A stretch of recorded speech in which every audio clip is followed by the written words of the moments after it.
Llegó la hora de tu encuentro con la discusión de temas de actualidad y de interés local e internacional. Actualidad Pública y sus panelistas están más que listos para analizar en detalle el acontecer y los temas de impacto en la sociedad. Te invitamos a la discusión en Actualidad Pública. Saludos amigos y amigas, bienvenidos como cada semana a Actualidad Pública por Católica Radio, Católica Televisión y las redes sociales de la Pontificia Universidad Católica de Puerto Rico. Vamos a escuchar los titulares del programa de hoy. Si está sucediendo, en Actualidad Pública se discute. Un análisis desde la doctrina social de la Iglesia. Actualidad Pública. Los frecuentes apagones a corto y a largo plazo en Puerto Rico han provocado el cansancio y la desesperación de cientos de miles de personas en la isla. Enseres dañados, alimentos perdidos, pequeños negocios que apenas sobreviven, pueblos en los que no tener energía eléctrica les garantiza que tampoco tendrán agua.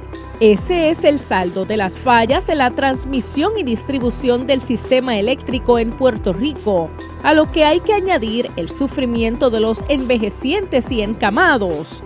El pueblo, alcaldes, legisladores y candidatos a puestos electivos ya han manifestado su repudio a Luma Energy por su ineficiencia y expresan su temor por la temporada de huracanes y las consecuencias que podría traer. ¿Qué posibilidades reales tiene la población ante estos problemas graves de un servicio básico? ¿Cómo se puede llevar al gobierno a cumplir con su responsabilidad con el pueblo? Soy Yalibet Rodríguez y ahora comienza Actualidad Pública. Tú necesitas saberlo y el doctor Jorge Iván Vélez Arocho, junto a su panel de expertos, te lo explican. Actualidad Pública. Hoy, viernes 14 de junio, primer viernes de graduaciones en nuestra universidad, viernes anticipo de fin de semana de los padres, y sin que haya pasado un huracán ni una tormenta, el país está como después de María. Sobre eso hablaremos hoy en el panel en el que nos acompaña en primer lugar el presidente de la universidad, el doctor Jorge Iván Vélez Arocho. Saludos, Jorge Iván, buenas tardes. Saludos, Ocean, y felicidades a ti y a Leandro en el Día de los Padres este domingo, y felicitar a mi querido amigo, el papá de la licenciada Rieta, también en el Día de los Padres. Es un placer estar aquí con ustedes. Igual para ti. Saludos al doctor Leandro Colón, vicepresidente de Asuntos Académicos de la universidad. Saludos, Leandro. Saludos, Ocean, y recíproco la felicitación. Gracias, Jorge Iván, para ustedes y su papá de Lisa. Y nada, y buenas tardes a nuestro querido público. Y la licenciada Lisa Rieta Carrión, ayudante ejecutiva del presidente. Buenas tardes, Lisa. Buenas tardes, licenciado Frontera, doctor Vélez Arocho y Leandro. Y buenas tardes a todos los padres que nos escuchan. Y felicidades al doctor Jorge Iván Vélez Arocho, a Josian, a su papá, al doctor Leandro Colón. Y bueno, pues sí, esperamos que este fin de semana pues sea de mucho agradecimiento y compañía y tiempo de calidad con nuestros padres.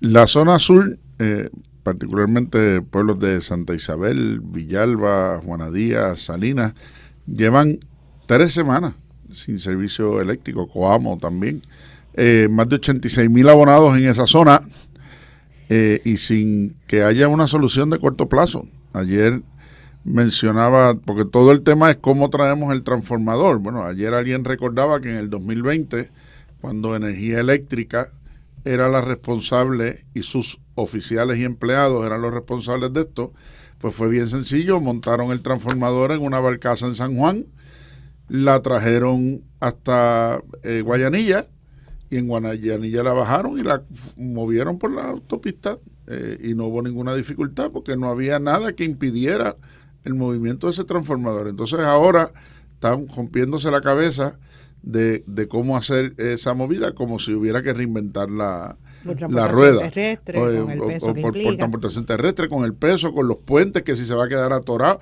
pues señores, monten una calado que barcaza, tenemos en el sur, denle la vuelta a la isla y sí. bájenla aquí en Ponce o bájenla en Guayanilla. O sea, ¿cuál es el tema, no? El tema es el de la ineficiencia. Y de momento, pues cuando no es una iguana, cuando no es un pájaro, cuando no es un mono en los otros días entre San Germán y Cabo Rojo, o todavía hay que ver qué causó el masivo del miércoles en la noche, que sumó otros 340,000 clientes de energía eléctrica. Y no solamente los clientes de energía eléctrica, es lo que implica también al servicio de acueductos, que no funciona si no hay electricidad para operar las bombas. Así que de momento hay una parte significativa de la isla, porque 340,000 clientes no son personas. 340,000 clientes hay que multiplicar por 3 o por 4 o por 5 en algunos casos para representar a la unidad familiar completa, y los gastos adicionales. Esta semana el presidente y yo estábamos en una reunión en San Juan, y al regreso paramos en un lugar donde el dueño del establecimiento nos decía: mira, llevo 3 semanas gastando en diésel para poder mantener mi negocio abierto.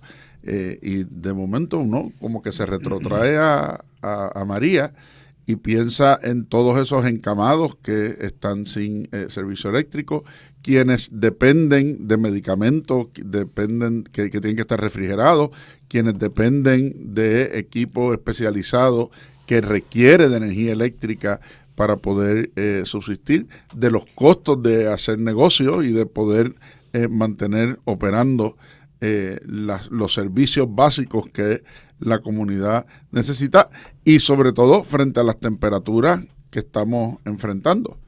Porque si era fresco sin prender el aire acondicionado o los abanicos, sería otra la historia.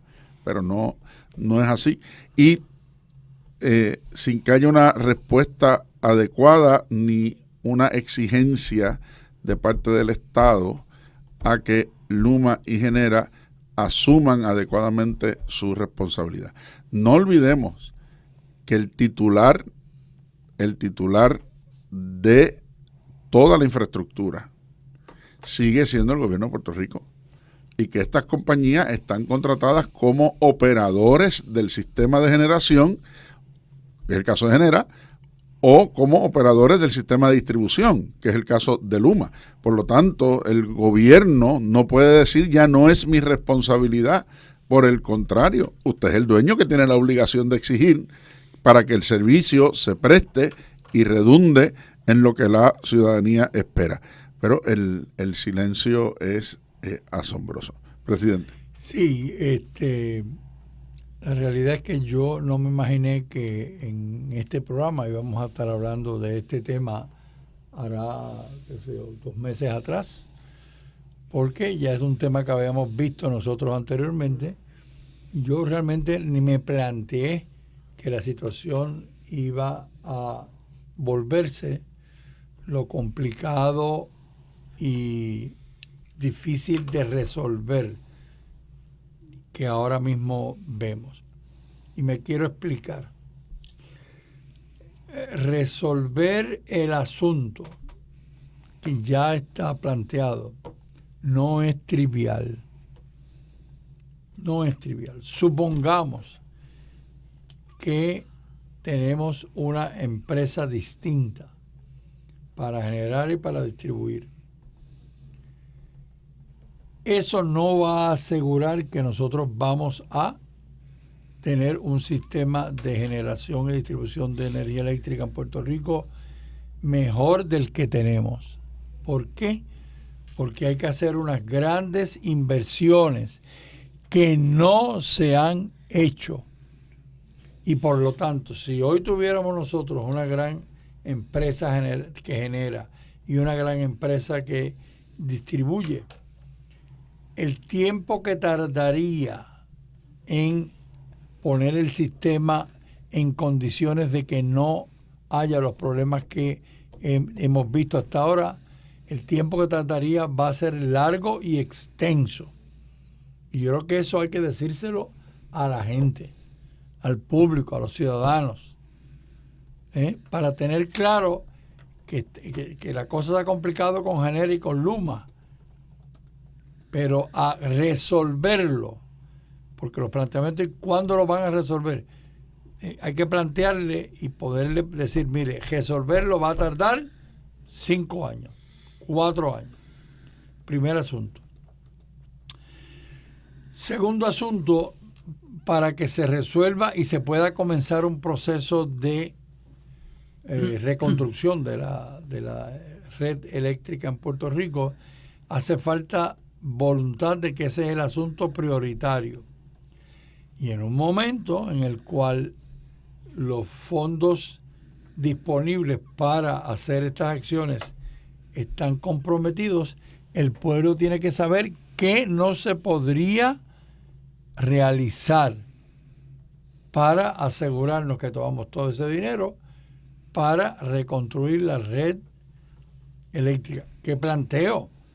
Entiendo que debe ser una de la más alta prioridad en el país. Esta semana el recinto de Río Piedras de la Universidad de Puerto Rico tuvo que cerrar Por tercera ocasión. No clases, no investigación, Mario Tiago. no diseminación. Y los estudiantes en los hospedajes donde no había electricidad. Y es que devolverlos a su casa. Y los estudiantes que son estudiantes internacionales. No digamos el tema de que estamos en un mes de graduaciones. Tenemos claro que una situación como esta puede implicar que no se celebren las graduaciones en los distintos lugares. O sea, quizás lo que planteo es que estamos ante un tema complejo que hay que decirle al pueblo las cosas como son. Y lo planteo porque de camino a las elecciones de noviembre, distintas personas van a plantear sus narrativas de cómo esto lo van a resolver. Y yo escuchaba a una persona en la mañana ayer hablando sobre este tema, una persona con intereses políticos, y yo decía, eso es otra narrativa que es un mito, es una narrativa electorera, es una narrativa populista. Es el momento en que se le tenga que decir al pueblo, cometimos estos errores con el aval de ustedes porque nos eligieron para las posiciones y donde estamos es en esta situación. Y la cosa se complicó porque el jueves apareció la noticia de que hay que pagar la deuda de los bonistas de la Autoridad de Energía Eléctrica. Sin auditoría previa. Sin auditoría previa. Entonces, si la cosa era complicada, ahora financieramente va a ser mucho más complicada. Leandro. Sí, yo comparto con Jorge el planteamiento sobre lo complejo que es este asunto y de que resolverlo es sumamente complejo también por la fragilidad histórica de nuestra infraestructura energética. Ahora, haber privatizado este sistema de transmisión a la trágala con un contrato que no tiene métricas, que no está siendo supervisado, ha sido un desastre, definitivamente. Con todos los problemas que tenía energía eléctrica, que todos conocemos, yo no recuerdo épocas en Puerto Rico donde hubiese este tipo de situación en términos de apagones continuos. Yo no recuerdo eso. Quizás mi mente me falla, pero yo no recuerdo eso.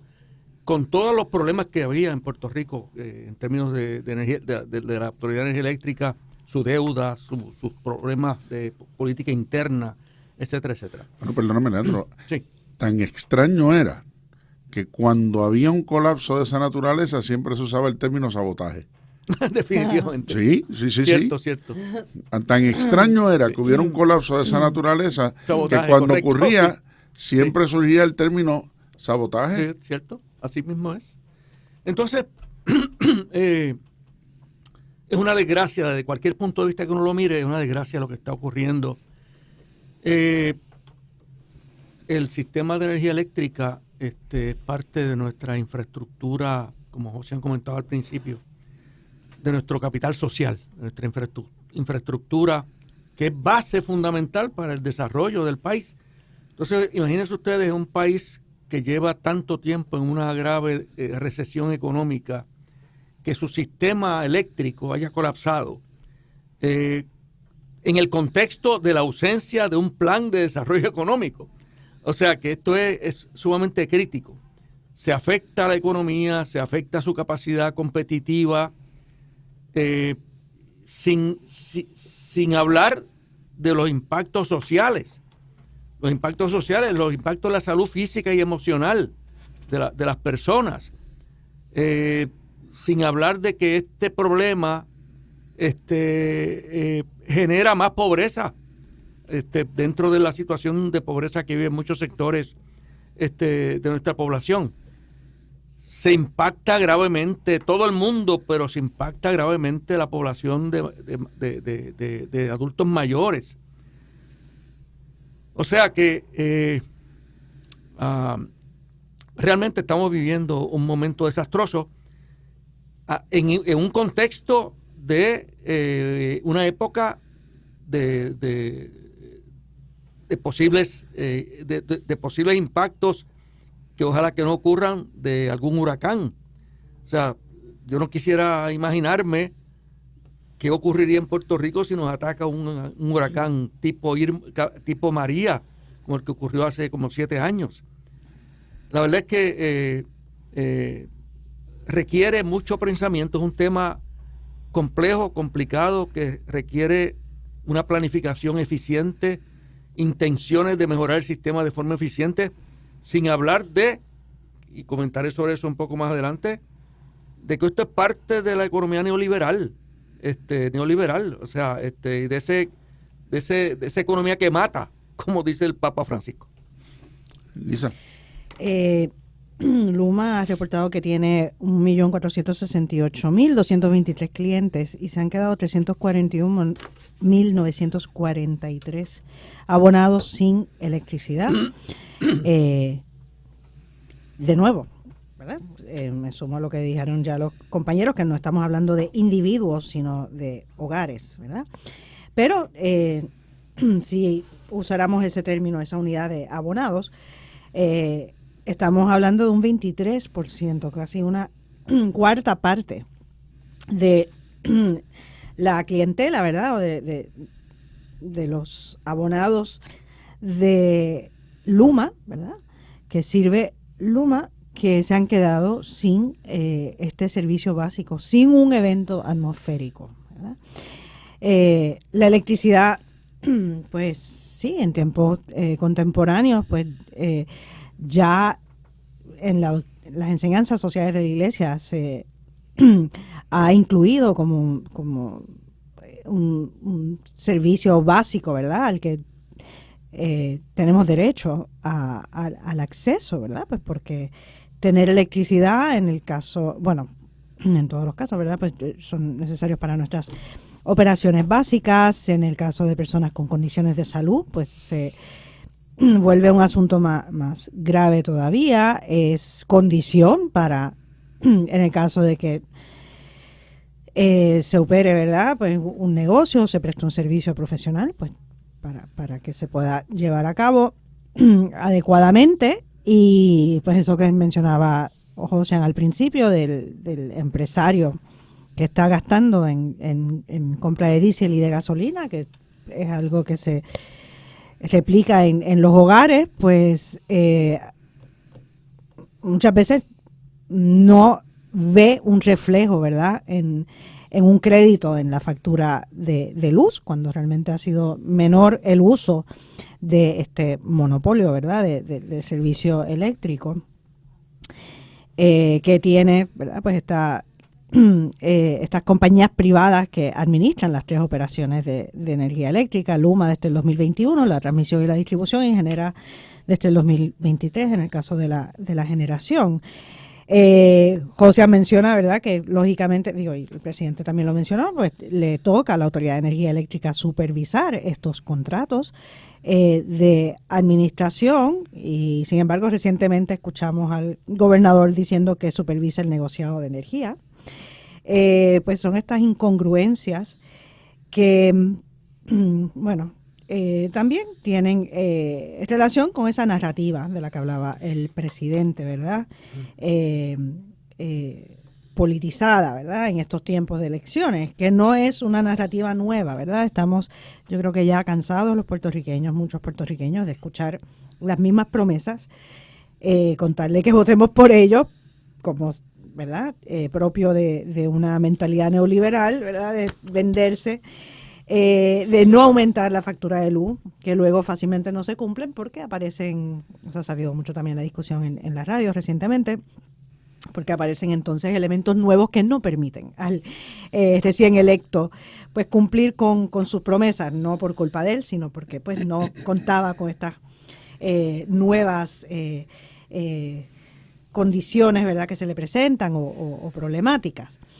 Y a esto se añade el problema que el presidente no se cansa de señalar también, del agua, ¿verdad? Ya hoy nos levantamos con la noticia de la falta de operación de las represas de La Plata, de Carraízo y otras, por la falla de energía eléctrica, ¿verdad? Están fuera de operación, causando una interrupción de este servicio también básico de 9 municipios y lugares aledaños, ¿verdad? Una noticia de ayer.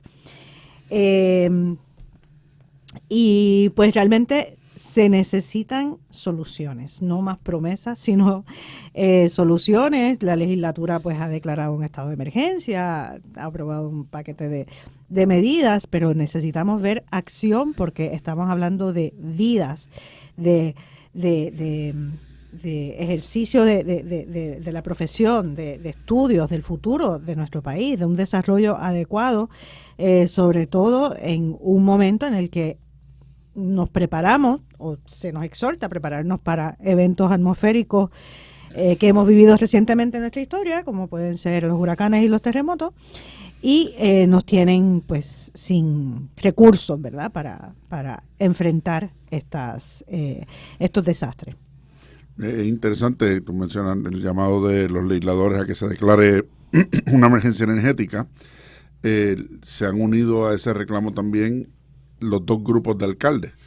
La asociación que representa a los alcaldes que son del Partido Popular y la federación esta mañana ayer jueves en la mañana hizo lo propio, que es la organización que abarca a los alcaldes del Partido Nuevo Progresista, que ya han anunciado que van a tener una reunión con el presidente de Luma, pero no es hasta dentro de 2 semanas más.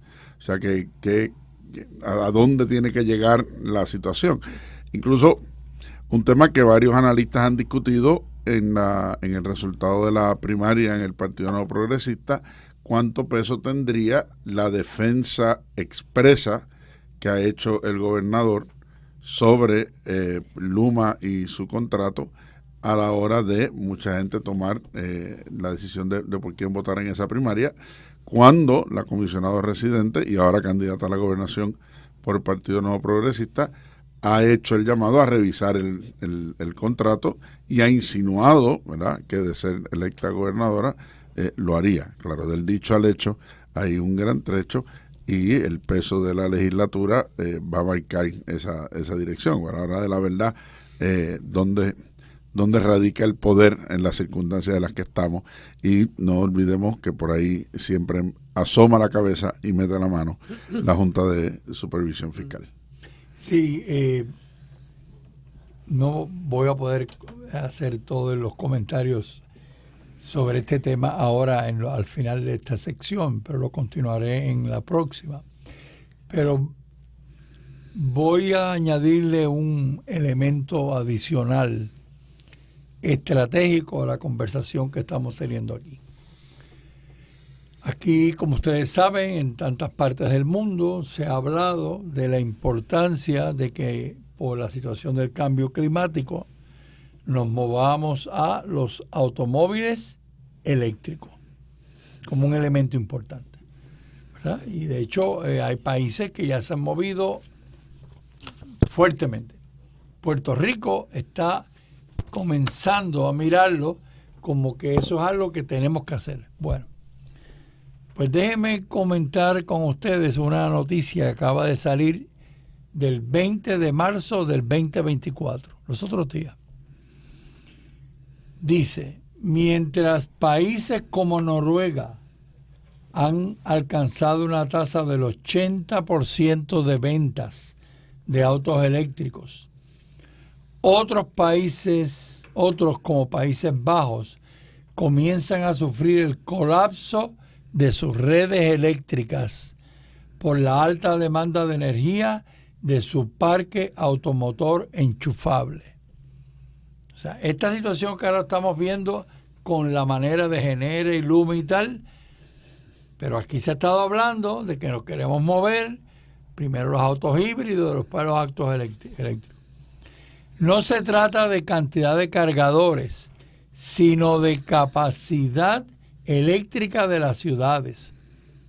Y ni siquiera se reduce los autos eléctricos, sino la capacidad de las ciudades en general.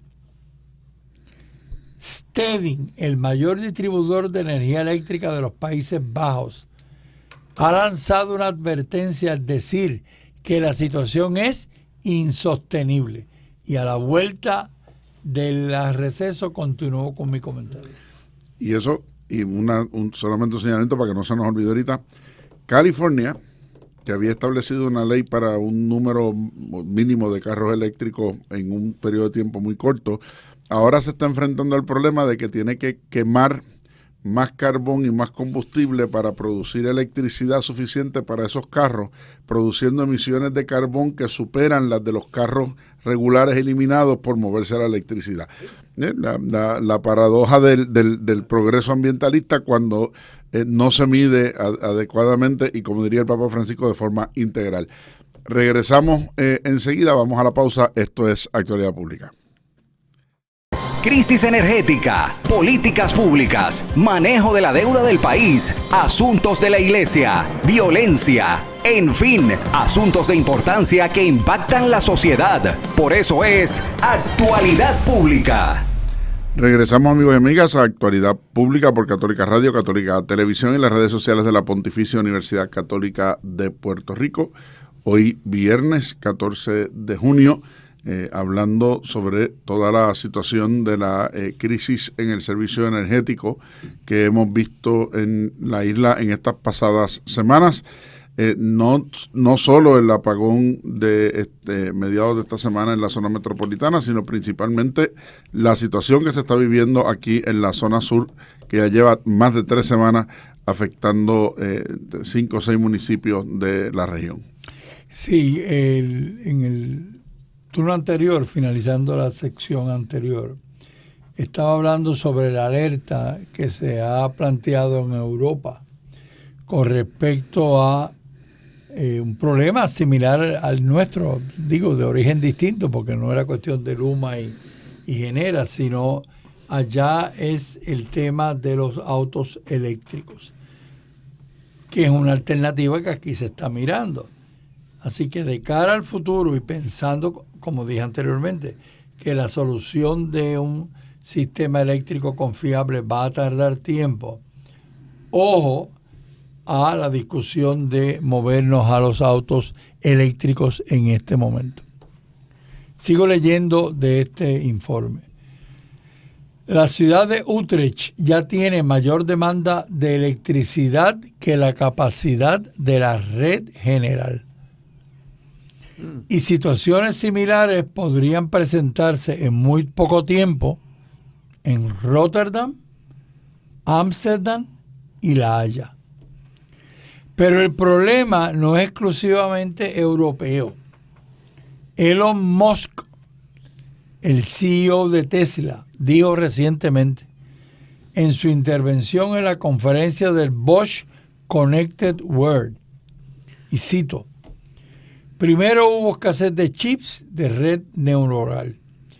Después el problema de la disponibilidad estuvo en los transformadores reductores de voltaje. Esta sucesión de acontecimientos me lleva a pensar que el próximo problema será la falta de electricidad. Y estamos hablando de países de primer mundo, de países que ya tenían unas redes de generación y distribución muy efectivas. Las redes de carga en países como Noruega y Países Bajos son abundantes por el gran parque de autos eléctricos, pero empieza a colapsar la capacidad de las ciudades. Colapsar. Dice, las redes de carga en países como Noruega y Países Bajos son abundantes, pero empieza a colapsar la capacidad. Apoyando las declaraciones de Musk, un reciente informe del New York Times señala que la enorme demanda de energía eléctrica actual no solo está poniendo al límite las redes eléctricas, sino que está poniendo en peligro como consecuencia los objetivos climáticos que se han planteado en los países más desarrollados, tanto por separado como en bloque en el caso de la Unión Europea. El documento de New York Times dice que únicamente en Estados Unidos los centros de datos, criptominería y la expansión de la inteligencia artificial de la mano de gigantes como Amazon, Apple, Google o Microsoft están catapultando la débil red eléctrica. En algunos estados como Georgia, la demanda es ahora 17 veces mayor que hace una década. Lo planteo porque en el proceso de cómo atendemos el tema de Puerto Rico, hay que estar atentos a otras decisiones que se han planteado en relación con el tema de los automóviles, con el tema de la transportación en masa, que nos puede llevar a crear una situación peor de la que ahora estamos viviendo. Y no estoy incluyendo aquí toda la discusión de el manejo de los desperdicios sólidos relacionados con la energía renovable. Y eso que lo que están mencionando son países que dependen altamente ya de energías de fuentes renovables. Claro. Como es la energía eólica y la energía solar. Claro. Supongamos, como yo mencionaba ahorita, en el caso de California o lo que nos pasa a nosotros, que dependemos de la quema de combustible, ya sea de carbón o de derivados de petróleo, para la producción de energía. Así que todo el beneficio ambiental de usar carros eléctricos para reducir las emisiones de carbono queda anulado por el exceso adicional en la producción de energía quemando combustible. Que por cierto, esa demanda adicional es más fácil de atender donde se quema, porque todo lo que hace es quemar más. Pero donde depende de la energía eólica o depende de la energía solar, la capacidad que genera ya está al máximo. Por lo tanto, si no instalas parques solares adicionales o instalas molinos de viento adicionales, o en el caso de Holanda, de los Países Bajos que mencionó el presidente, en los sistemas de control de las mareas que los utilizan para la producción de energía por el cambio de movimiento del agua, tienes una restricción, punto. No hay cómo producir más sin unas altas inversiones en los medios de captación. Hay un físico argentino que ha escrito mucho sobre este tema, que se llama Juan Carlos Bolsich. Y él dijo lo siguiente, y con esto el paso a Leandro. El tema es recolectar la energía para poder usar de acuerdo a la demanda. Ese es el tema. Porque es energía dispersa, no está concentrada en un pozo como el petróleo. La electricidad no debería llegar a ser más del 50% de la energía que se puede generar directamente. Porque el problema, atención Puerto Rico, el problema es la red eléctrica. Por más que tengamos grandes tendidos eléctricos de alta tensión, estos son como una avenida. Cuando el tránsito es mayor a la cantidad de autos que pueden circular, la avenida queda angosta y el tránsito se frena. Con la electricidad pasa lo mismo. Por eso, los autos eléctricos enchufables no son el futuro. Sí. Wow. Sí, bueno, todas estas situaciones que ustedes han planteado y las preocupaciones que eso genera, lo que significa básicamente es que, como hemos dicho en este programa en muchas ocasiones, todas estas decisiones tienen que evaluarse desde el punto de vista de sus costos y de sus beneficios, tanto en el corto como en el largo plazo. Y yo añadiría, Leandro, que por eso este es un tema, pienso yo, que principalmente es un tema para especialistas en economía. Sí, no, porque es que son, como Tendrían dije, que estar en la mesa. son decisiones que aquí es clave. O sea, yo, más que los en el caso de Puerto Rico, particularmente, yo siempre he sostenido el problema grave del poco análisis que existe de las decisiones públicas. El poco o ninguno en algunos casos. Por otro tipo de motivaciones, ¿verdad? Políticas, electoreras, como sea. Y en este programa siempre hemos enfatizado eso. Ahora, yo quiero moverme de nuevo a Luma, ¿verdad? La Autoridad de Energía Eléctrica y la Autoridad de Acueducto y Alcantarillado fueron establecidas por el gobierno de Puerto Rico, originalmente. Y la razón... De los años 40. Sí, por allá. Y la razón es que tienen un fin social. O sea, de hecho, yo recuerdo que en la década de los 60, Jorge Iván debe recordar eso, José aquí y Lisa quizás no, obviamente no. En la década del 60, los 60 y los 70, la Autoridad de Energía Eléctrica era una empresa pública estrella en Puerto Rico. Eso es así. Estrella en Puerto Rico. Y funcionaban, yo recuerdo que en Lares iban de pepino a resolver los problemas. Y eso uno llamaba y a la media hora estaban allí. Con una eficiencia tremenda. Claro, eventualmente fueron apareciendo problemas en términos de mantenimiento, en términos de politización de la agencia, en términos de emisión de deuda sin mucho análisis, que fueron llevando la situación al deterioro que ocurrió décadas posteriores. Pero eso no significa que tiene que ser privatizada la trágala, porque, como dije al principio, responde a un fin social. Para Luma no es rentable llevarle luz a Don Cheo, que vive en Jurutungo Viejo, en una lomita allá en el último rincón del barrio Pezuela de Lares, porque eso no es rentable. Pero tiene un fin social. Tiene un fin social. Y todas esas cosas usted tiene que considerarlas al momento de usted privatizar un sistema como el de electricidad en Puerto Rico, que por definición su motivación no es el fin social, su motivación es generar la mayor ganancia posible. Entonces, pues, esto entiendo que hay que analizarlo desde ese punto de vista. Hay mucha discusión en el ambiente y entre los economistas sobre la privatización o no privatización. Yo entiendo que hay ciertas áreas de la economía, como la educación, como el servicio eléctrico, como el servicio de agua, que responden a fines sociales, no responden a fines privados. La salud. Obviamente la salud, claro que sí. Sí. Bueno, y por eso es la crítica que muchos de nosotros hemos hecho a que si tú ibas a privatizar algo, no debía ser la distribución, porque es tu manera de garantizar que el servicio llega a todos sitios. Y si vas a privatizar la generación, no mantengas el monopolio.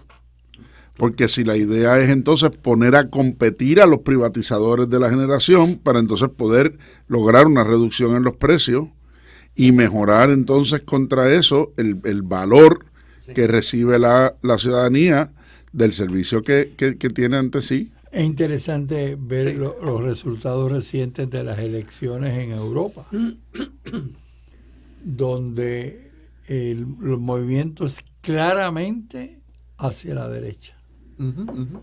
Claramente a reducir el Estado benefactor.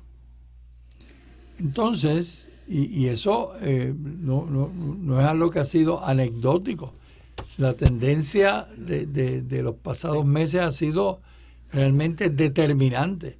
O sea, hay un movimiento claramente hacia la derecha en contra de los programas neoliberales, en contra de el Estado benefactor, como mencioné anteriormente. Entonces,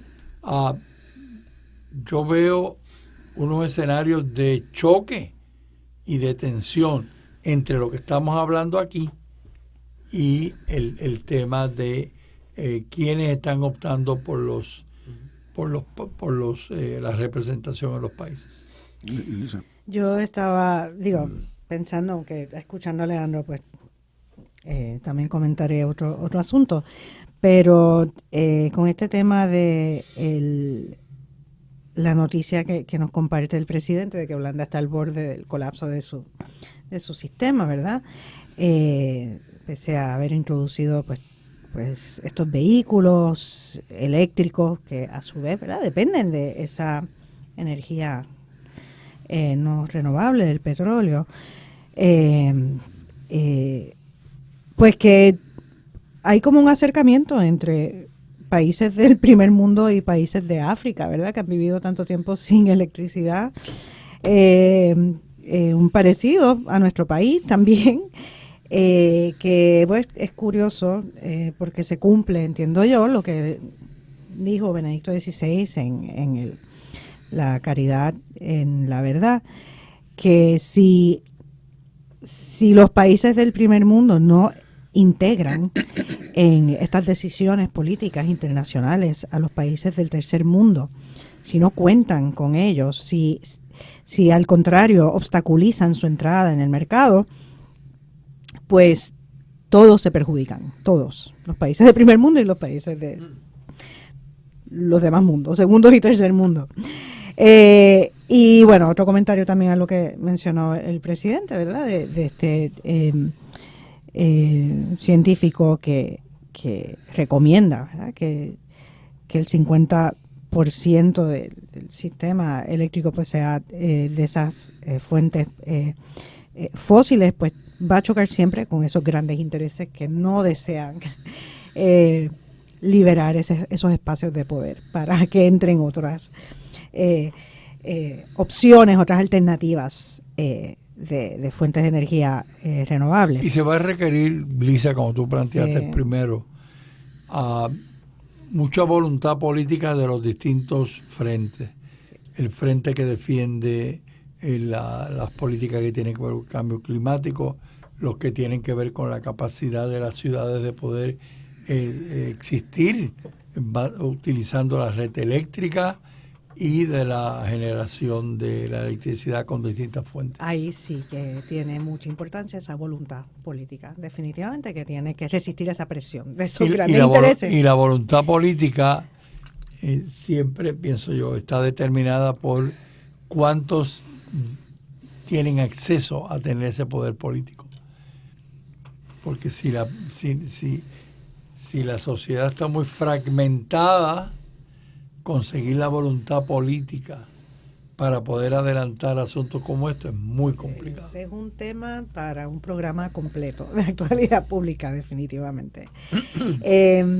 Y luego también escuchando a Leandro hablar sobre el origen de la Autoridad de Energía Eléctrica, de la Autoridad de Acueductos y Alcantarillados, que son dos corporaciones públicas que por la interrelación, ¿verdad?, de los servicios que prestan, ¿verdad?, hace falta esa electricidad para el agua, como estamos viendo con esta crisis, pues se decidió usar la configuración de corporación pública para prestar esos servicios esenciales al pueblo de Puerto Rico.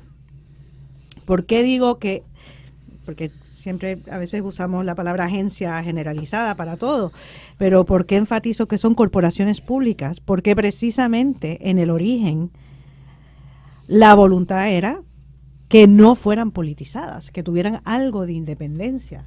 Y sin embargo, no ha ocurrido así en la historia de nuestro país, ¿verdad? Recientemente, y les podría preguntar a los que nos están escuchando, ¿cuántos han visto que se publiquen convocatorias para trabajar en la Autoridad de Acueductos y Alcantarillados o la Autoridad de Energía Eléctrica? La selección del personal a veces está muy politizado. Se tiene a las personas pues en puestos pues ya sea por herencia prácticamente o por responder o compensar por esa actividad política. Es verdad que pues obviamente uno se puede entrenar y llegar a ser una persona capacitada, pero por lo menos los que dirigen las oficinas principales de estas corporaciones públicas deberían de ser personas altamente capacitadas, ¿verdad? Y en el origen, pues por eso se escogió esa configuración de separar un poco de los vaivenes de la política estos servicios esenciales. Pienso que es algo que deberíamos de volver a pues, reflexionar sobre él y tomar las riendas del origen de esta corporación pública.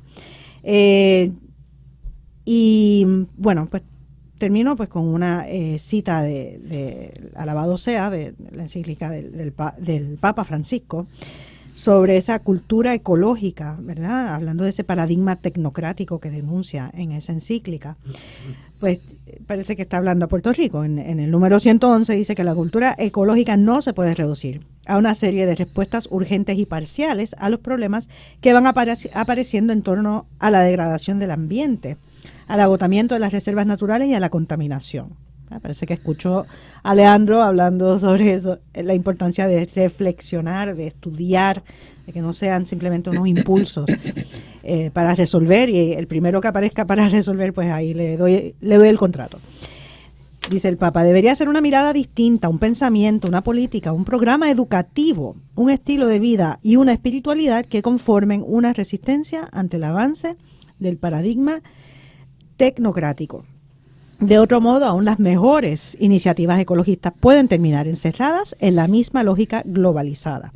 Buscar solo un remedio técnico a cada problema ambiental que surja es aislar cosas que en la realidad están entrelazadas y esconder los verdaderos y más profundos problemas del sistema mundial. Hay un elemento adicional a lo que tú planteas sobre el origen de las corporaciones públicas, porque no era solamente no politizarlas, el segundo era darles independencia financiera. Sí. Del Estado, ¿verdad? Sí. Y por eso generan sus propios ingresos y manejan sus propios presupuestos sin depender del Fondo General.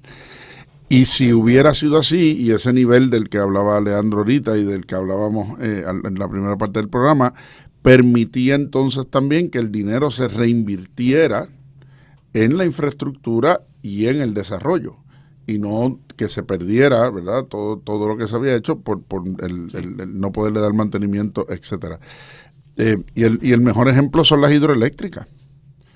O sea, era la autoridad de fuentes fluviales. ¿Por qué? Porque todos los lagos se construyeron no solamente para poder suplir la necesidad de agua, sino también para la producción de electricidad.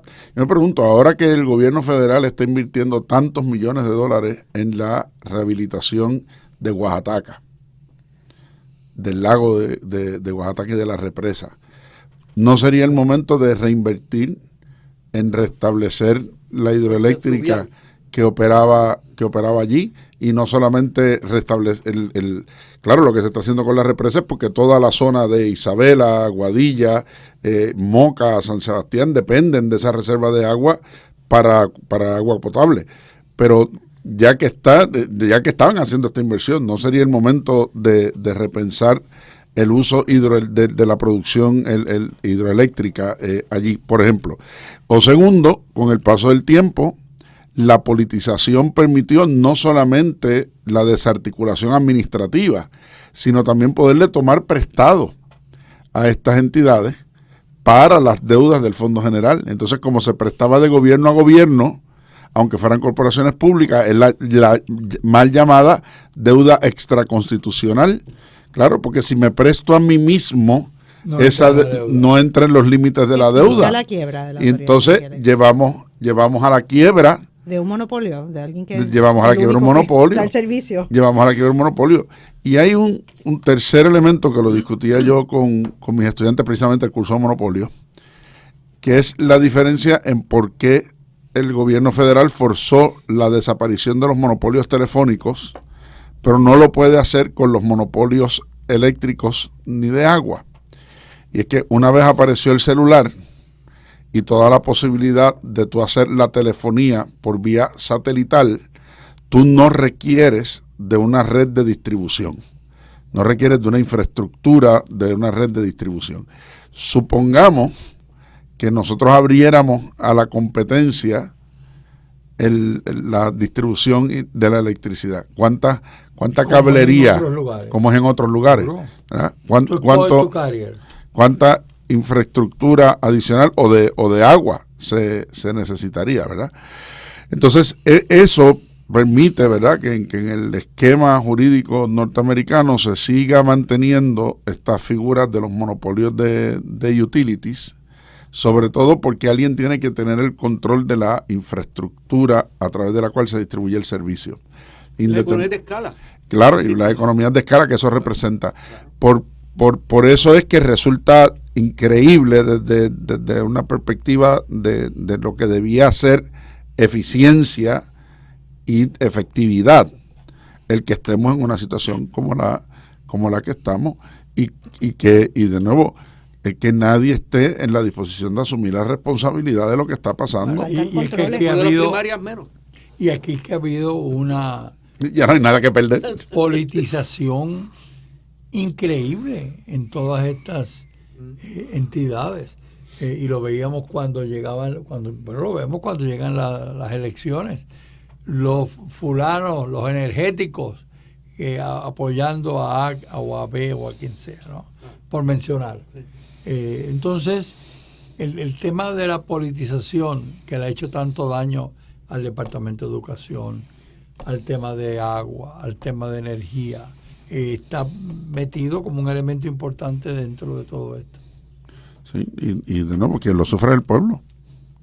Quien lo sufre es el pueblo. Y, claro. Y como decía Leandro hace un momento, después de las primarias, mire, yo lo anticipábamos hace 2 programas atrás, o sea, no es lo mismo tú perder las elecciones 2 meses antes del cambio de poder, a tú perder la candidatura y saber 6, 7 meses antes que tú no vas a gobernar. Por lo tanto, ¿cuál es el riesgo político que tiene en este momento el gobernador Pierluisi sobre cualquiera de sus decisiones? Pues ninguno.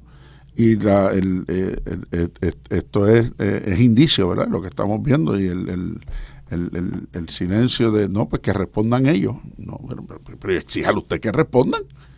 Alguien tiene que hacerlo. Bueno, no nos queda tiempo para más. Felicitamos a los estudiantes del recinto de Mayagüez que esta mañana recibieron sus diplomas y completando sus grados técnicos, asociados, bachilleratos y maestrías en ese recinto. La semana que viene estamos de graduaciones aquí en Ponce y la siguiente en Arecibo, y reiteramos nuestra felicitación a todos los padres en este fin de semana. Que el Señor les siga bendiciendo y multiplique en abundancia en sus respectivas familias. A todos buen fin de semana, y nos volvemos a ver y escuchar la semana que viene en Actualidad Pública. Esto es Actualidad Pública, una producción de la Pontificia Universidad Católica de Puerto Rico.